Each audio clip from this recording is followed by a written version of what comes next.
اس وقت روئے ارضی پر سب سے بڑی مجرم قوم 10 کروڑ مغربی پاکستانی. یہ میں ڈنکے کی چوٹ کہہ رہا ہوں اور بہت عرصے سے کہہ رہا ہوں، اس لیے کہ ہم وہ لوگ ہیں کہ جنہوں نے اسلام کے نام پر ملک بنایا.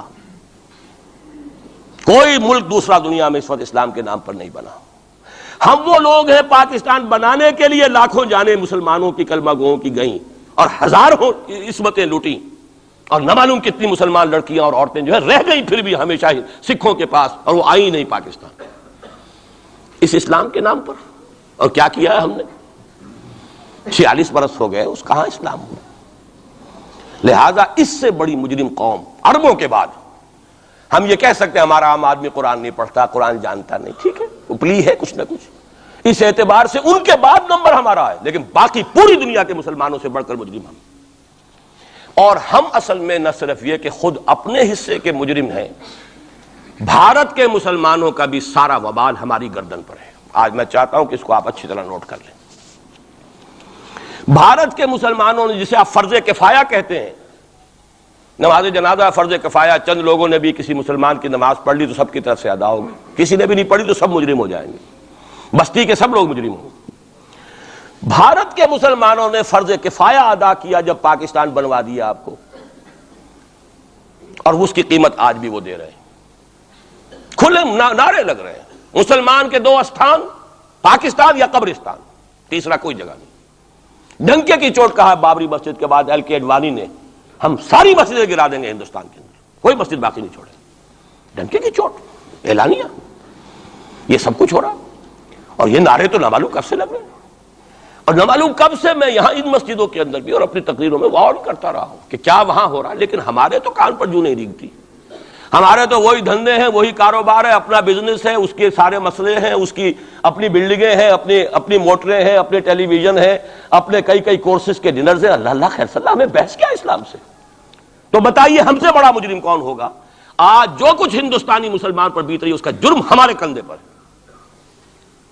یہ میں جذباتی انداز میں نہیں کہہ رہا، میں تو 2 اور 2 4 کی طرح ثابت کر سکتا ہوں. انہوں نے فرض کفایہ ادا کر دیا، اور اس وقت یاد کیجئے مولانا ابوالکلام آزاد، مولانا مدنی، جمعیت علماء ہند کے علماء اپنے تقدس اور اپنے تدین اور اپنے تقوی کے اعتبار سے انکویسچنیبل، کوئی شک و شبہ نہیں ہو سکتا ان کی نیت پر اور ان کے تقوی پر اور کردار پر. انہوں نے کیا کہا تھا؟ یہی کہا تھا کہ یہ پاکستان بنا کر تم مسلمانان ہند کو 3 حصوں میں تقسیم کر دو گے. 3 میں کہا تھا، 2 میں نہیں، 3 میں. حالانکہ بظاہر تو ایک پاکستان بن رہا تھا نا، لیکن یہ مولانا ابوالکلام آزاد کے الفاظ تھے کہ 25 برس سے زیادہ یہ 2 خطے یکجا نہیں رہ سکتے. اور 25 برس کیا، 24.25 برس میں ٹوٹ گیا پاکستان. 25 برس پورے نہیں ہوئے، اور ان کے الفاظ تھے یہ کہ 25 برس سے زائد جمع نہیں رہ سکتے. 24.25 برس میں ختم ہو گیا.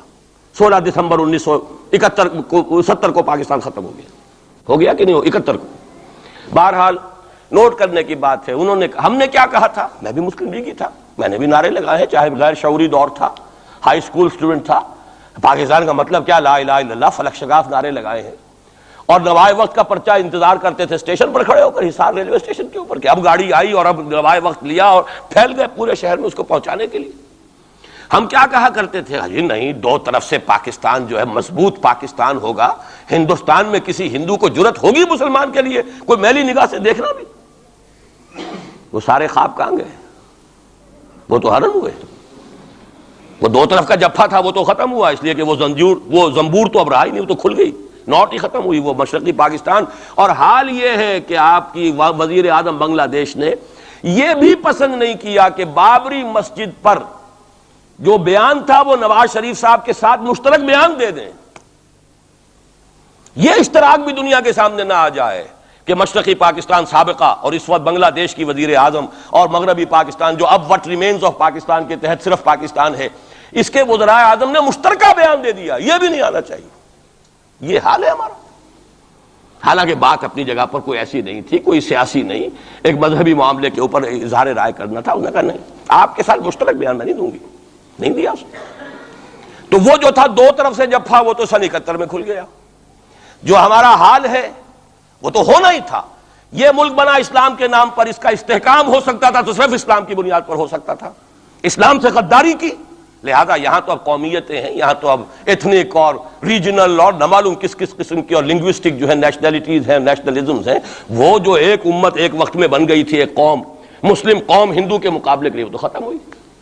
اور حال کیا ہو گیا ہے، اس سے پہلے بھی کبھی کبھی ہندو مسلم فسادات ہوتے تھے، کیا سندھ سے مسلمان نہیں پہنچ جاتا تھا وہاں ریلیف کے لیے؟ کیا پنجاب سے اور سرحد سے مسلمان نہیں جاتے تھے؟ بہار نہیں گئے تھے؟ کیا کانپور کی مسجد شہید ہوئی تھی 1915 میں تو پوری ہندوستان سے مسلمان نہیں پہنچ گئے؟ آپ کیا کر رہے ہیں؟ مندر گرا دیے، یہاں بڑی بہادری کا کام کیا، مندر گرا دیے، شرم سے ڈوب مرنے کا مقام ہے۔ یہاں بھی گویا کہ ہم اپنے عمل سے اسلام کی مخالفت کر رہے ہیں۔ اسلام تو اجازت نہیں دیتا، آپ کسی اور کے جرم کی سزا کسی اور شخص کو نہیں دے سکتے۔ ہمارے پاس تو یہ سیکریٹ ٹرسٹ ہیں، یہ لوگ ذمہ وہ اپنے آپ کو منواتے نہیں، لیکن ہمارے تصور سے، اسلام کے تصور سے ذمہ ہیں۔ ان کی جان، مال، عزت، آبرو، ان کی عبادت گاہوں کی حفاظت کا ذمہ ہے ہمارا۔ ایک بڑی بہادری کی ہے، ذرا سوچئے تو صحیح کیا دنیا نے سوچا ہوگا، اور نتیجہ کیا نکلا؟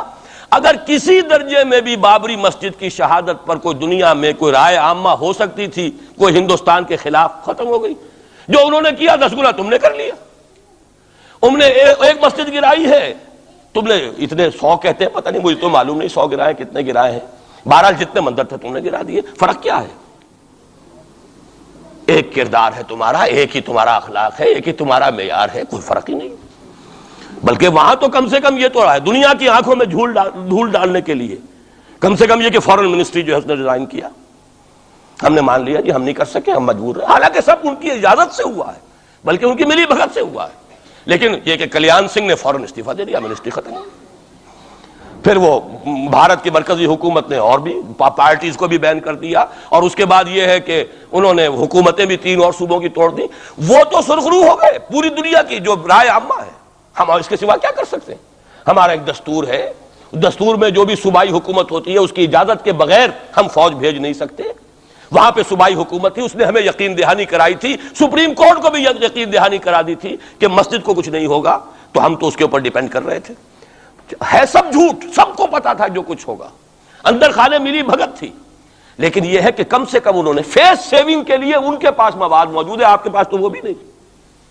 آپ کے تو اخبارات نے لکھا ہے کہ کارپوریشنز کے ٹریکٹرز جو ہیں گئے ہیں گرانے کے لیے، اور وزراء جو ہیں، ایک وزیر کا نادر پرویز کا تو نام آیا ہے، اخبار میں خبر تھی، ہم نے بھی پڑھی تھی، فوٹو بھی دیکھا تھا کہ وہ خود ہاتھ میں پھاوڑا لے کر جو ہے وہ منظر گرانے کے لیے چلے۔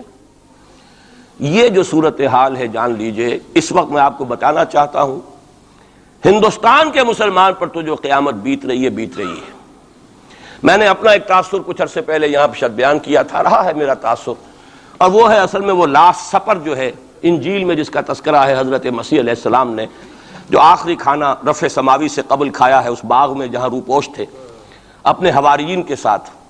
تو اس میں یہ الفاظ آئے ہیں، میں نہیں جانتا صحیح ہیں غلط ہیں، وہ ایک علیحدہ بات ہے، کہ آپ نے وہ روٹی توڑی اور کہا کھاؤ، eat and this is my flesh, یہ میرا گوشت ہے، کھاؤ۔ اور اس کو کہتے ہیں وائن، کوئی مشروب ہوگا جو بھی ہوگا، ڈالا کہ پیو، drink and this is my blood. میرا احساس ہمیشہ یہ رہا ہے، اس کے بعد کچھ ماند پڑ گیا، جب یہاں مسلمان نے یہاں مارا ہے اور کچلا ہے اور زندہ آگ میں جلایا، پھر بات ختم ہو گئی، میرے دل کے اوپر سے وہ احساس ختم ہو گیا۔ وہاں ہندو کے ہاتھوں جب مسلمان کے ساتھ یہ کچھ ہوتا تھا تو پھر جب میں کھانا کھاتا تھا محسوس کرتا تھا کہ میں ہندوستانی مسلمان کا گوشت کھا رہا ہوں اور ہندوستانی مسلمان کا خون پی رہا ہوں۔ یہ ہمیں عیش جو یہاں حاصل ہے، جو آرام حاصل ہے، جو ہمیں یہاں پر سہولتیں حاصل ہیں، جو معاشی اس کی کاسٹ پر ہے۔ اس نے آپ کو یہ ملک لے کر دیا اور آج تک اس کی قیمت ادا کر رہا ہے، اور ہم جو ہے عیش کر رہے ہیں، گل چھرے اڑا رہے ہیں۔ یہاں جس کے پاس 2 پیسے ہو گئے برقع اتار کے اس نے پھینک دیا، یہ معلوم ہوتا ہے کہ یہ تو مفلسی کو چھپانے کا ذریعہ تھا۔ 4 پیسے ہوں، اچھے کپڑے پہنے ہوئے ہوں، میک اپ صحیح کیا ہوا ہو، تو پھر برقعے کی کیا ضرورت ہے؟ اور میں نے شاید سنا ہے آپ کو، مجھ سے تو چند لڑکیوں نے یہ الفاظ کہے باقاعدہ۔ میں جب پریکٹس کرتا تھا لاہور میں کرشن نگر میں، تو ایک گھرانے کی، اور مجھے معلوم ہوا کہ ان کے والد انتہائی نیک تہجد گزار، کئی لڑکیاں تھیں بہنیں، ایک ہی تقریباً عمر 200 سے 1.5 سال کی، کبھی وہ آتی تھی کلینک میں میرے تو برقعے سمیت، کبھی آ رہے ہیں تو بغیر برقعے کے۔ تو میں نے پوچھا یہ کیا تماشا ہے آپ لوگوں کا، کبھی بغیر برقعے کے کبھی برقعے سمیت؟ صاف جواب دیا، میں ان کے الفاظ کوٹ اینڈ کوٹ میں ان کے الفاظ کوٹ کر رہا ہوں، ڈاکٹر صاحب جب ہمیں کوئی میک اپ کرنے کا، کپڑے بدلنے کا موقع نہیں ملتا تو ہم برقع پہن لیتے ہیں، اور جب ہمیں موقع ملتا پھر ہم برقع کائے کو پہن۔ تو گویا کہ اس کو چھپانے کا ذریعہ برقع ہے کہ کپڑے میلے ہیں، میک اپ نہیں کیا تو لہذا برقع پہن لیا جائے۔ یہ ہے حال پاکستان میں اسلام کا جو ہم نے بنایا ہے۔ تو میں جو کچھ دیکھ رہا ہوں وہ یہ ہے کہ ہندوستان میں تو قیامت، اب وہاں جو آفیشیل فگرز ہیں 1000 1200 کتنے ہیں، لیکن کم سے کم 10,000 آدمی، اور اب یہ چین ہے فسادات کی۔ کل کے اخبار میں احمد آباد کی تھی، کبھی کہیں ہے کبھی کہیں ہے، اور واقعہ یہ ہے کہ تبصرے یہ ہو رہے ہیں کہ ہندو فنڈامنٹلزم از آن دی رائز۔ یہ جو کچھ ہوا ہے، جتنا بھی اس کے اندر ان کو گرایا گیا ہے، ان کی حکومتیں گرائی گئی ہیں، اس سے انہیں تقویت حاصل ہو رہی ہے۔ They are getting stronger and stronger. Congress کے لیے اب اپنی جو ہے جان بچانی مشکل ہے، اور اس وقت سب سے بڑا ان کے لیے جو ہو گیا وہ یہ ہے کہ وہ کمیونسٹوں کی سپورٹ کے بغیر چل نہیں سکتے، اور کمیونسٹ جو ہے وہ ان کی جو اس وقت وہ امریکہ کے زیر اثر جو اپنی اکنامک پالیسیز چینج کر رہے ہیں اس کا ساتھ دینے کو تیار نہیں۔ تو یہ ڈائلیما ہے۔ فنڈامنٹلزم اصل جو چلا ہے وہ ہندوستان میں چلا ہے، بدنام پوری دنیا میں مسلمان ہو گیا، لیکن اب اس کا میں بلیم نہ امریکہ کو دے سکتا ہوں نہ کسی اور کو۔ یہ تو اے باد سبا ہما آوردہ توستی، ہمارا اپنا کیا دھرا ہے۔ یہ 1925 یہ جو دوسری جماعتیں ہیں، وی ایچ پی ہے، وشوا ہندو پریشد، یہ اس کی ایک ذیلی تنظیم ہے، جیسے جماعت اسلامی کی ذیلی تنظیمیں ہیں اسی طرح کی ذیلی تنظیم ہے۔ آر ایس ایس خود کبھی نہیں آئی پالیٹکس میں، اور 2 مرتبہ تاریخ میں اس کو بین کیا جا چکا ہے ہندوستان میں، چونکہ آر ایس ایس کا آدمی تھا جس نے گاندھی کو ایسیسینیٹ کیا تھا 1948 میں۔ دی پارٹی واز بینڈ۔ اس کے بعد جب اندرا گاندھی کا دور آیا ہے وہ ایمرجنسی کا، اس میں بھی پارٹیز اس نے بین کی تھی، آر ایس ایس بھی بین ہوئی ہے، لیکن ہر مرتبہ پہلے سے زیادہ ابھر کر آئی ہے وہ۔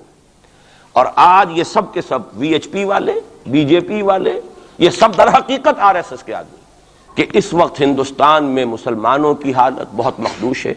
کتنا بڑا انہوں نے قدم اٹھایا ہے، اور مسلمان کیا کر سکتا تھا؟ کوئی ریزنٹمنٹ کی ہزاروں سینکڑوں، اور پولیس والوں نے بھولے، وہاں کوئی اس وقت رائٹس نہیں ہوئے، اور صاف کہا ہے ریڈیوز نے بھی، بی بی سی نے بھی، پولیس کی فائرنگ سے مارے گئے۔ ایک دن میں 300 آدمی بامبے کے اندر جو ہلاک ہوا ہے پولیس فائرنگ سے ہوا۔ کیسے مقابلہ کر لے؟ فوج کا کیسے کر لے؟ پولیس کا کیسے کر لے؟ اس اعتبار سے جو کچھ وہاں بیت رہی ہے وہ تو بیت رہی ہے، جو ہم پہ گزری سو گزری مگر شب ہجراں۔ اب یہ معاملہ پاکستان والوں کے سوچنے کا ہے، جو ہم پر گزرے گی۔ کچھ لوگ ہمارے ہاں بڑے دانشور بنے پھرتے ہیں اور بڑے شوق سے ارے ہندوستان ٹوٹ جائے گا، وہ تو ٹوٹے گا، لیکن اس کے ٹوٹنے سے پہلے تم پر جو آفت ٹوٹے گی اس کا تمہیں تصور نہیں ہے۔ تم سمجھتے ہو کہ یہ جو لکیر کھینچی ہوئی سرحد کی یہ بچا لے گی، جبکہ اصل مجرم تم ہو، میں ہوں، آپ ہیں، جنہوں نے ان کی کوسٹ پر یہاں عیش کے اپنے ایوان سجائے ہیں، ان کا خون پی رہے ہیں یہاں پر عیش گاہوں کے اندر۔ ہم ہیں اصل مجرم، تو ہم در حقیقت وہ عذاب الہی جو ہے بالکل سر پر آ چکا ہے۔ اور یہ میں بتا چکا ہوں کہ اول نمبر مجرم مسلمانان عرب، نمبر 2 مسلمانان پاکستان، لیکن قوم یونس کی طرح سے ایک امکان ہے کہ ہم ابھی توبہ کریں، روئیں، گڑ گڑائیں، فیصلے کریں، زندگیوں کو بدلیں۔ انفرادی توبہ جب تک نہ ہوگی تو اجتماعی کیسے ہو جائے گی؟ افراد کے ہاتھوں میں ہے اقوام کی تقدیر، ہر فرد ہے ملت کے مقدر کا ستارہ۔ ہماری بیماری کیا وہ کر دے، میں بیٹھا رہا ہوں، میں تو اپنے دھندے، اپنی دکان، اپنا کاروبار، اپنی فرم، اپنا پروفیشن، میں تو اس سے نہیں لوں گا، اور لوگ کر دیں، بہت کریں گے، کوئی تھوڑے سے چندے دے دیں گے، بس بہت ہے، باقی ہمارے عیش، ہمارے کاروبار، ہمارے پروفیشن، ہم اس سے وقت کیسے نکال لیں؟ کیسے ممکن ہے؟ پھر کسی کے ہاتھ میں ہاتھ کیسے دے دیں؟ کسی کو امیر مان لیں، اس کا حکم مانیں؟ جبکہ دنیا میں جیسا کہ میں نے عرض کیا وہاں کیا ہوتا ہے، آر ایس ایس کے اندر اگلا امیر بھی وہ منتخب نامزد کرتا ہے پچھلا امیر، اور اپنے پاس رکھتا ہے ڈکلیئر کر کے کہ میرے بعد یہ ہوگا، تاکہ ٹریننگ اس کی زندگی میں لے لے۔ اور نظم چل رہا، 25 لاکھ اس وقت ان کے والنٹیئرز ہیں پورے ہندوستان کے اندر۔ ہمارے ہاں جماعتوں کی سپلٹ ہو رہی ہے، ٹوٹ پھوٹ ہو رہی ہے، اور نئے محاذ ایک اینٹ روڑے اور جمع کر کے، لیکن سب کو معلوم ہوتا ہے کہ یہ سب جمع ہوتے ٹوٹنے کے لیے۔